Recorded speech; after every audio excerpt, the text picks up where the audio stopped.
Hi అండి, ఈ వీడియోలో బీన్స్ మరియు సోయా చంక్స్ తో రైస్ రెసిపీ చూపిపోతున్నానండి. సోయా చంక్స్ బీన్స్ రైస్ చాలా క్విక్ గా రెడీ అయిపోతుంది.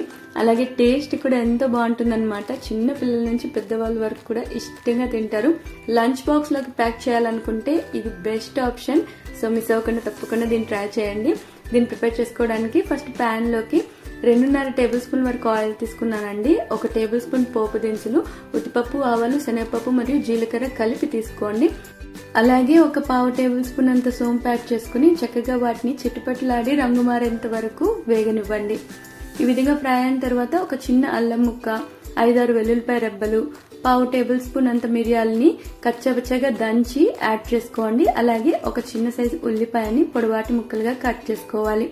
ఒక 2 పచ్చిమిర్చిలను అయితే 2గా చీల్చుకొని వీటితో పాటే కరివేపాకు రెమ్మలు యాడ్ చేసి రుచికి సరిపడా ఉప్పు కూడా వేసేసుకొని అన్నిటినీ కలిపి చక్కగా వేగనివ్వాలి.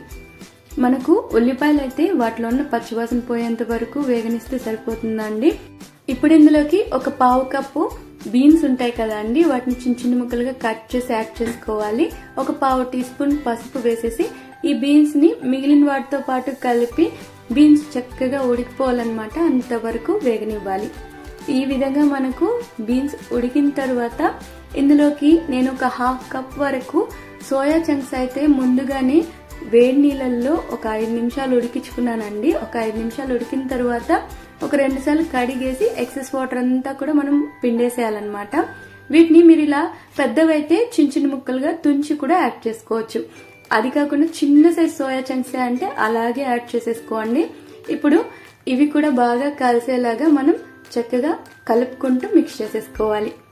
ఈ విధంగా మనం కలుపుకుంటూ ఇవన్నీ బాగా ఫ్రై అయిన తర్వాత ఇందులోకి మనం కావాల్సిన బేసిక్ మసాలా దినుసులు అయితే యాడ్ చేసుకుందామండి. ఒక 1/2 టేబుల్ స్పూన్ అంత కారం పొడి, ఇది మీ కారానికి సరిపడా అడ్జస్ట్ చేసుకోండి క్వాంటిటీ అనేది. అలాగే 1/4 టేబుల్ స్పూన్ ధనియాల పొడి, 1/4 టేబుల్ స్పూన్ అంత గరం మసాలా, ఒక సగం నిమ్మకాయ బద్దనైతే లైట్ గా రసం మనం పిండి యాడ్ చేసేసుకోవాలి. టేబుల్ స్పూన్ లో చెప్పాలంటే 1 లేదా 1.5 టేబుల్ స్పూన్ అంత నిమ్మరసం యాడ్ చేసుకోండి.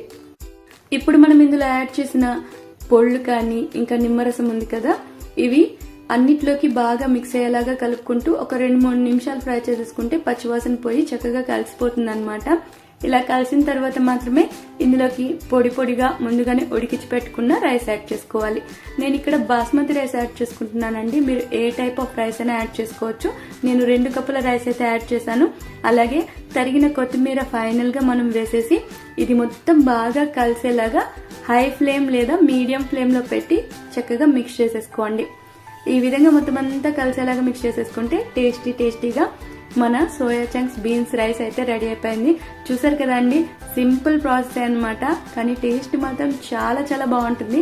సో దీన్ని మీరు తప్పకుండా ట్రై చేసి నచ్చినట్టయితే లైక్, షేర్ ఇంకా కామెంట్ చేసేసేయండి. అలాగే ఛానల్ ని మీరు ఇంతవరకు సబ్స్క్రైబ్ చేసుకోలేదు, ఇదే ఫస్ట్ టైం చూస్తున్నారంటే తప్పకుండా సబ్స్క్రైబ్ చేసేసుకోండి.